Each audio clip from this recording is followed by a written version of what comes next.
اعوذ باللہ من الشیطان الرجیم بسم اللہ الرحمن الرحیم اصبر علی ما یقولون۔ یہ آیات جو اب آ رہی ہیں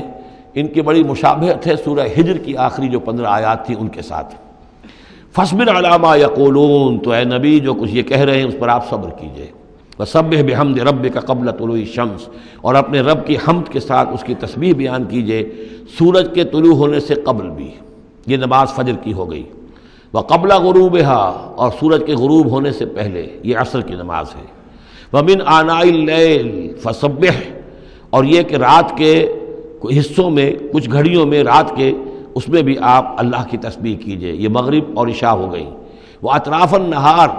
اور نہار کے دونوں سروں پر یا دونوں اطراف میں، یہ ہے سورج کے ڈھلنے کے ادھر ظہر ہے، اور ایک اور نماز بھی ہے جس کو صلاۃ الضحیٰ کہتے ہیں یا جس کو چاشت کی نماز کہتے ہیں، لیکن وہ فرض نہیں ہے۔ جتنی یہ نصف النہار سے ڈھل کر یعنی شام کی طرف جتنی دور پہ ہے فاصلے پر ظہر، اتنی ہی نصف النہار سے قبل وہ چاشت کی نماز ہے، لیکن یہ کہ وہ فرض نہیں ہے۔ نمازیں اصل میں 8 ہیں، 3 نمازوں کو فرض نہیں رکھا گیا، 5 کو فرض کیا گیا۔ نمازیں 8 ہیں اور وہ بڑی ایونلی ڈسٹریبیوٹڈ ہیں۔ یوں سمجھیے کہ ہر گھڑی میں تقریباً 3 گھنٹے کے وقفے سے ایک نماز ہے، لیکن اللہ تعالیٰ کی حکمت یہ ہوئی کہ ان میں سے 3 نمازوں کو اس نے اس طریقے سے نفلی کر دیا ہے تاکہ ایک وقفہ مل جائے طویل، ظہر یعنی فجر سے ظہر تک، کہ اس میں پھر کوئی بریک نہ ہو، اور جو لوگ اپنی معاش کی جد و جہد کے اندر لگے رہتے ہیں وہ اپنی معاش کی جد و جہد کو ان انٹرپٹڈ جو ہے پرسو کر سکیں۔ لعلک ترضی، اگر تم یہ کرو گے تو تم خود راضی ہو جاؤ گے، اللہ تعالیٰ تمہیں راضی کر دے گا۔ وَلَا تَمُدَّنَّ عَيْنَيْكَ إِلَىٰ مَا مَتَّعْنَا بِهِ أَزْوَاجًا مِّنْهُمْ، جو کہ تو یہی الفاظ سورہ ہجر میں آئے تھے، اور آپ کی آنکھیں آپ کی نگاہیں نہ اٹھیں ان چیزوں کی طرف جو ہم نے ان لوگوں کو دی ہوئی ہیں دنیا کے متاع میں سے، ساز و سامان، اس کی چمک دمک۔ اے نبی آپ کی نگاہ بھی ادھر نہ اٹھے، مبادا کسی کو گمان ہو کہ محمد کی نگاہوں میں بھی انہی چیزوں کی وقت ہے اور قدر ہے۔ وَلَا تَمُدَّنَّ عَيْنَيْكَ إِلَىٰ مَا مَتَّعْنَا بِهِ أَزْوَاجًا مِّنْهُمْ زہرۃ الحیات الدنیا، یہ سب دنیا کی زندگی کی چمک دمک ہے، اس کی کوئی حقیقت نہیں ہے۔ آپ تو حقیقت کے آشنا ہیں، آپ کو معلوم ہونا چاہیے کہ یہ سب نے، جیسا کہ ہم سورہ کہف میں پڑھ آئے ہیں، جعلنا ما علی الارض زینۃ لہا لنبلوہم ایہم احسن عملا، یہ ساری چمک دمک ہم نے زمین پر اس لیے بنا دی ہے تاکہ ہم آزمائے لوگوں کو کون اچھے عمل کرنے والے۔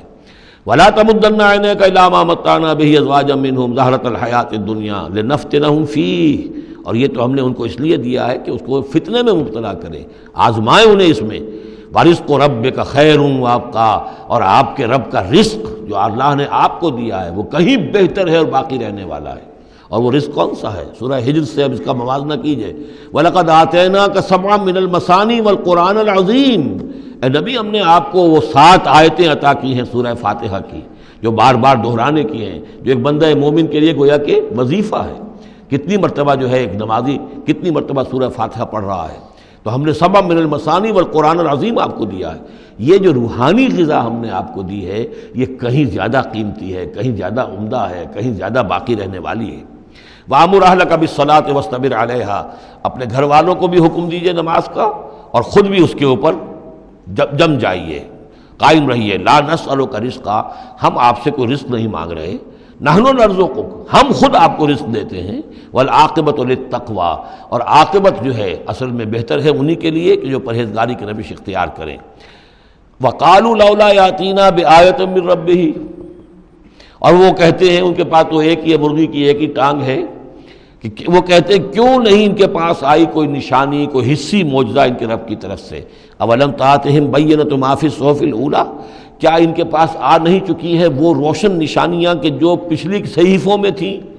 پچھلے صحیفوں کی تعلیمات بھی اس قرآن میں آ گئیں، پچھلی صحیفوں کے اندر جو پیشن گوئیاں تھیں ان کا مصداق بن کر یہ قرآن آ گیا، تو کیا یہ نشانی ان کے لیے کافی نہیں ہے؟ صحف اولیٰ، اس سے پہلے جو صحیفے ہم نے بھیجے تھے ان کے اندر جو پیشن گوئیاں تھیں ان کا مصداق سامنے آ گیا، اور یہ کہ اس کی جو واضح تعلیمات تھیں وہ پھر اس کتاب میں ہم نے اتار دی ہیں، تو کیا ان کی ہدایت کے لیے کافی نہیں ہے؟ وَلَوْ أَنَّا أَهْلَكْنَاهُمْ بِعَذَابٍ مِّن قَبْلِهِ، اور اگر ہم نے اس قرآن کو نازل کرنے سے پہلے ہی ان پر کوئی عذاب بھیج دیا ہوتا، لَقَالُوا، تو یہ لازماً کہتے رَبَّنَا لَوْلَا أَرْسَلْتَ إِلَيْنَا رَسُولًا، پروردگار تو نے ہماری طرف رسول کیوں نہیں بھیجا؟ یہ ہم سورہ بنی اسرائیل میں پڑھ آئے ہیں، وَمَا كُنَّا مُعَذِّبِينَ حَتَّى نَبْعَثَ رَسُولًا، ہم نہیں وہ عذاب ہلاکت بھیجتے کسی قوم کے اوپر، کبھی نہیں ہم نے بھیجا جب تک کہ پہلے ایک رسول کی بعثت نہ ہو جائے، اور رسول جو ہے حق کو واضح طور پر بیان نہ کر دے، حق کا احقاق اور باطل کا ابطال، اس کو کما حق جو ہے یہ دونوں کام کر دے، پھر بھی قوم اڑی رہے کفر پر، شرک پر، گمراہی پر، تو پھر وہ مستحق ہوتی ہے کہ عذاب ہلاکت ہو، عذاب استحصال ہو، نسیہ منسیہ کر دی جائے۔ اور اگر ہم نے ان پر بھیج دیا ہوتا عذاب، ہلاک کر دیتے ہم ان کو عذاب کے ذریعے سے اس کتاب کے نازل ہونے سے قبل، لقالو، تو یہ کہتے ربنا لولا ارسلت الینا رسولا، پروردگار تو نے ہماری طرف رسول کیوں نہ مبعوث فرمایا، فنتبع آیاتک، تو ہم تو تیری آیات کی پیروی کرتے، من قبل ان نذل ونخزى، اس سے پہلے کہ ہمیں یہ رسوائی اور یہ ذلت جو ہے اس کا سامنا ہوتا۔ قل کل متربص، کہہ دیجئے ہر ایک انتظار میں ہے، راہ دیکھ رہا ہے، فتربصوا، تو تم بھی انتظار کرو، فستعلمون، تو ان قریب تمہیں معلوم ہو جائے گا، من اصحاب الصراط السوی، کون ہے وہ کہ جو سیدھی راہ پر چلنے والے ہیں، ومن اہتدی، کون ہے وہ کہ جو ہدایت